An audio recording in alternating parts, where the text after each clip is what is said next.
Hello everyone and welcome to my channel, and today I'll be reading a multi-character listener by me. So let's get into it. Scaramouche is not used to seeing you wearing such short dresses. And especially, not something this short. So it was certainly a surprise. Would he care if it were anyone else? Absolutely not. He's seen thousands of people in hundreds of different attires. He never cared, and never ever will. Except, it's you wearing that short dress. And that's what makes it 100 more times special. And that's what also makes him keep looking at you in a way that feels scarce. Every glance, every look, and every time he turns away, desperate for you not to notice anything. You see it all, and you feel it all, even without them touching you. Eventually, though, he finds himself getting up, wandering over to you, his arms slowly wrapping around your waist. Wyan, do you have any idea what you're doing to me? He asks in a low voice, and you blush brightly, shaking your head. And slowly, as he begins to pull up your skirt, putting a hand on your thighs, he tells you what he's really feeling. The ache in his heart. The way he just wants to touch you in any way. The way you look too beautiful for him to resist. It's too much. You can almost see him trembling with those feelings. That's literally how strong they were. And it makes your heart beat twice as fast. Blushing brightly. Scaramouche.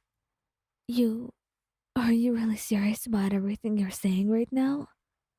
You ask him, blushing brighter, and he nods, pressing a soft kiss to your neck. Everything, Wyan. Everything. Do you want me to show my feelings to you?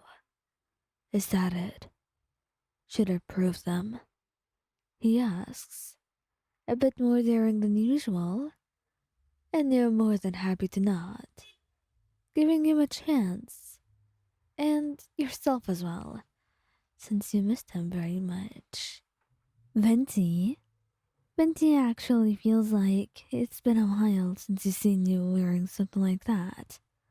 But in all honesty, it has been cold the past few months, and you're just starting to feel the first few bursts of summer.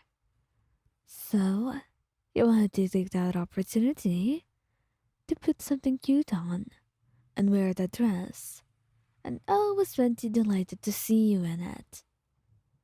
Wyan, you look beautiful, he says, and you blush brightly, giggling. You think so? I don't know, I felt a little bit awkward in it. It's been a while. It has been, Venti assures you. And when you look at him, there's that look in his eyes. It tells you there is a lot more to what he says than, well, what it actually looks like on the surface. And you can tell that it's dark. That he wants you in his arms right now. That he wants you in ways that you cannot truly just say out loud. And you find your blush deepening. Because the next thing you know, Venti wraps his arms around you and has you sit down on his lap. He didn't know how beautiful you look like right now. And he starts it all off by kissing you softly, all over your face, sweetly, slowly, peppering those kisses like they were just rays of sunshine. And then, trailing them down all the way down to your neck and your shoulders, leaving love bites along the way. And your breath touches as you look at him, the bruises that he leaves behind. Venti's never been such an intense person, but hey, people tend to change sometimes. And it wasn't that you actually minded, it was just a bit shocking. But either way, you were very excited to see this new side of him, a side that you have not seen before, a side that was going to teach you a lot of things. Xiao, Xiao doesn't like looking at people. Well, he normally doesn't want to, but you, damn it, you were different. Everything about you was. Being in love apparently wasn't so easy because it meant everything you would do. As simple and easy as it may seem to anyone else, it would drive him insane. Not in a bad way, but in a way that made him absolutely in love with you. You were wearing a short dress, and Xiao, poor Xiao, just had the worst time trying to direct his eyes from you. He couldn't stop looking. You looked stunning, beautiful, in each and every way possible, and he couldn't help the way his throat dried. The way he had to avert his eyes every 5 seconds before muttering, Are you going out with that? He asks, deeply hoping that the answer is no, and he's relieved when you shake your head and go over to him.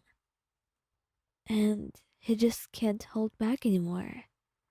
He pulls up your skirt and then, slightly, moves his hands over your thighs, looking at them, and you feel weak in your knees, your breath hitching, as each touch of his feels like ice and fire on your skin. It was absolutely mind-boggling at this point, the way he could make your heart skip a beat with normal couple things. But they were not normal Xiao things, so maybe you were not totally absurd. Xiao, are you alright? This isn't your usual. You mumble shyly, and he nods. But it's not your usual too. You don't usually wear things like this. Well, he's not wrong. Still let him have his fun. And honestly, you can't help but enjoy it as well. The way he looks at you like he absolutely wants to devour you. The way he holds you and kisses you afterwards. He only touches you gently, like you were some sort of painting or a diamond that was so fragile. Something he was afraid to damage or hurt. It was adorable in its own way. And honestly, it was the most loved you've ever felt. Xiao just had his way with this. You could never deny how he truly made you feel after all.